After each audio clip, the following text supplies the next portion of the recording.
ಎಲ್ಲರಿಗೂ ನಮಸ್ಕಾರ. ಪಾವಗಡ ಬಸ್ ನಿಲ್ದಾಣದಲ್ಲಿ ಕುಡಿಯುವ ನೀರಿನ ವ್ಯವಸ್ಥೆ ಬೇಕೆಂದು ಪುರಸಭೆಯವರ ಮೇಲೆ ಸಾರ್ವಜನಿಕರು ಆಗ್ರಹಿಸಲಾಗಿತ್ತು.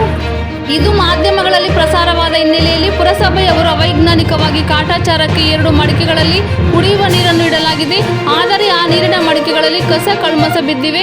ಇದರಿಂದಾಗಿ ಸಾಂಕ್ರಾಮಿಕ ರೋಗಗಳು ಹರಡುವುದರಲ್ಲಿ ಯಾವುದೇ ಸಂಶಯವಿಲ್ಲ. ಈ ಬಗ್ಗೆ ಸಾರ್ವಜನಿಕರು ಮಾತನಾಡಿ, ಪುರಸಭೆಯವರು ಅವೈಜ್ಞಾನಿಕವಾಗಿ 2 ಮಡಿಕೆಗಳಲ್ಲಿ ಕುಡಿಯುವ ನೀರನ್ನಿಟ್ಟು ಕೈ ತೊಳೆದುಕೊಂಡಿದ್ದಾರೆ. ಇದು ಸಮಂಜಸವಲ್ಲ.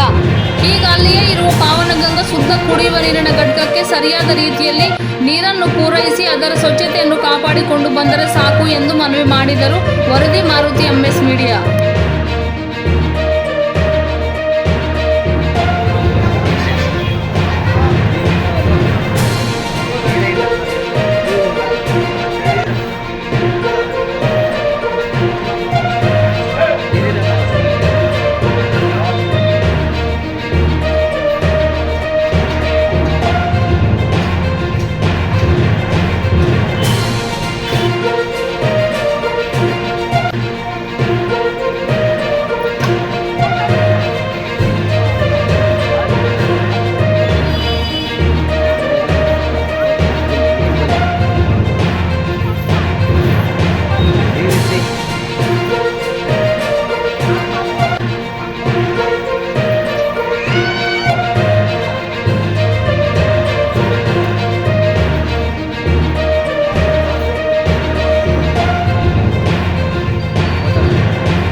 ನೀರಿಲ್ವಾ ಇದರಲ್ಲಿ?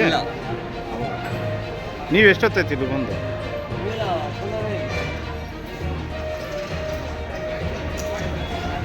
ತಮ್ಮ ಹೆಸರು? ಯಾವ ಊರು? ಗುಂಡಾರಲ್ಲಿ.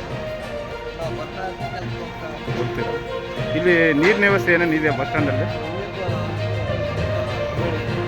ಡಿಮ್ಯಾಂಡ್ ಇದೆ. ನೀರಿನ ವ್ಯವಸ್ಥೆ ಏನು ಮಾಡಿಲ್ಲ.